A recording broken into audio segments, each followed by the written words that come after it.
For those of you who will be doing superpowers for the first time, I have found as an Edexcel teacher over the last 7 years, the most fun from teaching the concept of soft power and influence that's coming not from money and not from armies, but from culture.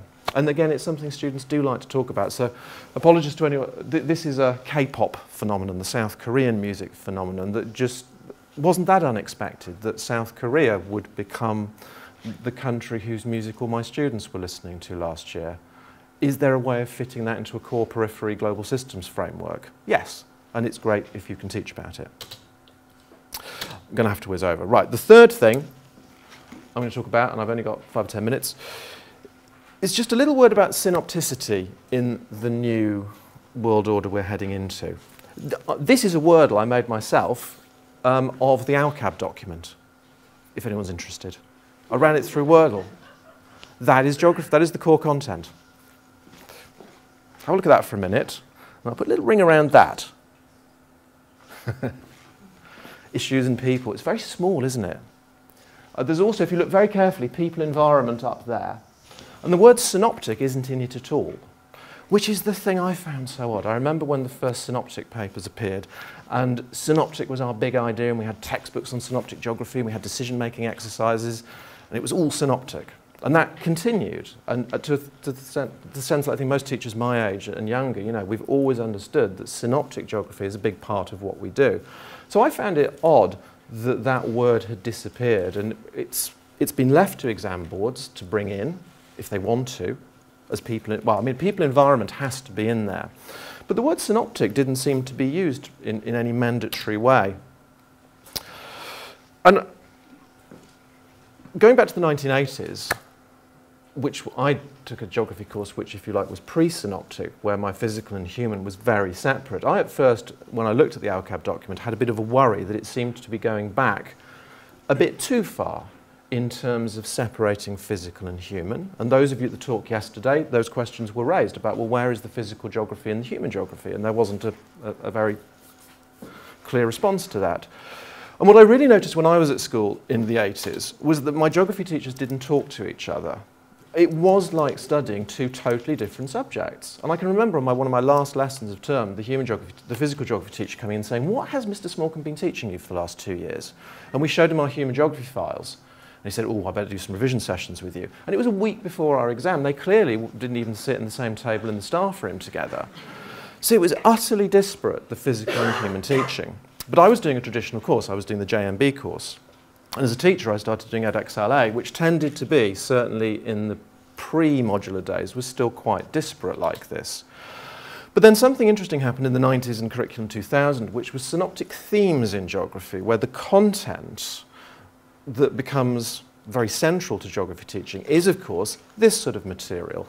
Hazards, challenges, climate change, chopping down the rainforest. So what becomes very central to geography as a paradigm are themes and topics that either the human or the physical geography teacher could teach, probably, because they're knitting things together. The critique of that approach, of course, is that the physical geography perhaps isn't in quite the depth it could be.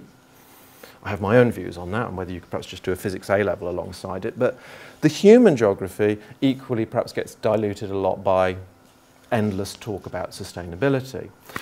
But I think, I'm assuming a lot of you would agree, we'll talk about this afterwards, that if you were looking for a paradigm through the 90s and Curriculum 2000, it perhaps was that things that were originally regarded as an EdXLB worldview sort of tended to become more mainstream, and that most geography syllabi, certainly all the ones we're teaching at the moment, have a very strong synoptic content within them. And this has apparently gone quite a lot, certainly if you look at that. But one thing that we thought about long and hard with the Eduqas spec that I'll just show you briefly before I stop, is that there is something else in there that unifies geography, which is a kind of synopticity that emerges through concepts rather than context and themes. And it is how to think like a geographer. And I've underlined these, that although we are required to teach people environmental interactions, we are also required to develop young geographers' understanding of concepts. And ALCAB recommend a whole load of specialised concepts that are all relevant to the core: causality systems, equilibrium, feedback, inequality, representation, and so forth. What's interesting is they don't compartmentalise these out and say, these are relevant for your human geography. When you teach the water cycle, your carbon cycle, you will do this. And they don't say that when you're doing human geography, you will do this. They simply say when you are doing core geography, you will come to understand these concepts. So there is a unity, I think, being proposed there. But these are hard words, and they're not necessarily words that you want to examine D and E grade candidates on. You don't particularly want to say, write an essay about resilience, because that's not going to work awfully well as an assessment, in my view. So what you can do, though, is perhaps build assessments and build teaching where what you're really looking for is that whether the students are doing human and physical geography, what is actually uniting some of the now more disparate branches of the A-level is a kind of common understanding of place, scale, systems, feedback. I think you can make a strong argument that when they're taught well, these ideas are in both human and physical geography. And I'll just give you a couple of quick examples of that. I just cheekily used the AQA phrase there, thinking like a geographer. If you're trying to work out what thinking like a geographer is, it's possibly paying attention to these kind of ideas, whether you are talking about physical or human geography. A quick example, resilience, which is such an important concept for the 21st century. This is an example of resilience from an article I wrote, which is just showing economic resilience to an economic recession, such as the one we've had. So you might interestingly want to work out where Manchester's trajectory and Liverpool's is past the shock that occurred in 2008. But resilience is a concept that grew out of biogeography and ecosystems. Originally, it's the resilience of ecosystems. So it's a concept that works really well for physical geography that's moved over to human geography. And if you try and answer either of these questions and try and imagine what a really good answer to it looks like, the chances are that a student writing about whether a regional development policy has worked, or a student who's talking about whether a storm event has damaged an ecosystem, a good student is going to say, well, let's think about the timescales. Let's think about whether there was recovery. How resilient was the place or the ecosystem to this event? The events were obviously devastating short term, but what was the recovery like? What sort of adaptation and resilience do we see there? And I think you can build a model of teaching where when a student is saying, how do I get an A? How do I get an A star in my essay? What should I be writing about? Both the physical and the human geography teachers in a department have an ability to kind of say this, it's the same thing, sort of things you're going to be talking about as you structure your answers and your thinking. Another example I like here is this, when you're thinking of the concept of scale, is the importance of gradual, small time scale events with catastrophic events.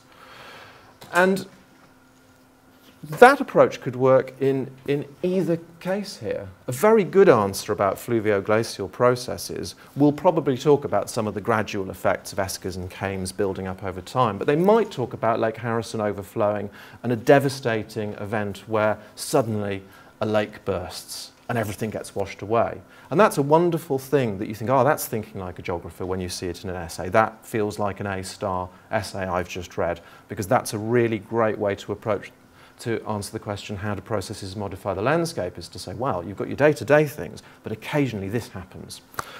And migration is quite interesting as well. How does migration process bring changes to rural places? I wouldn't necessarily want to use the word catastrophe in the context of migration, because that does sound a little bit insensitive.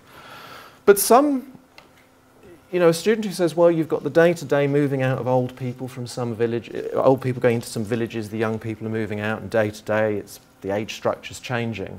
And then you could also look what happens when 1 million IDPs suddenly arrive because there's been a conflict, and overnight they've all had to go into a rural area of the country next door, and suddenly there's 1 million refugees needing food and water.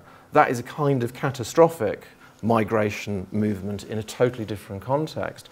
So these kind of questions have always been designed at A-level to try and give something which is easy for E-grade candidates to write about, but has got some room within it for a very bright student to forge a conceptually rich answer. But I think it's often been difficult for us as teachers to teach that, because you've got vague mark schemes saying you need to think like a geographer, or you've got a good evaluation. And the teachers and the students are often saying, well, what does this actually mean? So I think one thing I quite like about the new document is that we can perhaps take those concepts and give students more of a framework about really how they should be addressing these kind of questions. And therefore, I suppose, I'm actually just going to have to finish, otherwise there's no time to talk. The message I would therefore say is that in the new paradigm, physical and human geography teachers do not be like my teachers in the 80s.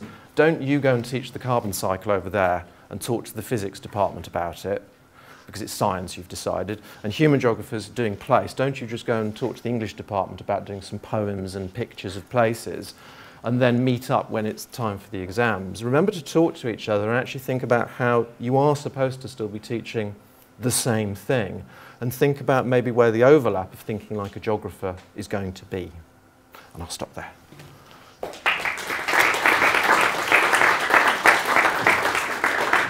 And in time, a little advert for Eduqas, the materials will be available here. And as I say, we've tried very hard to try and knit these concepts into the specimen materials in terms of showing how the very highest grade answers will perhaps use these sorts of ideas.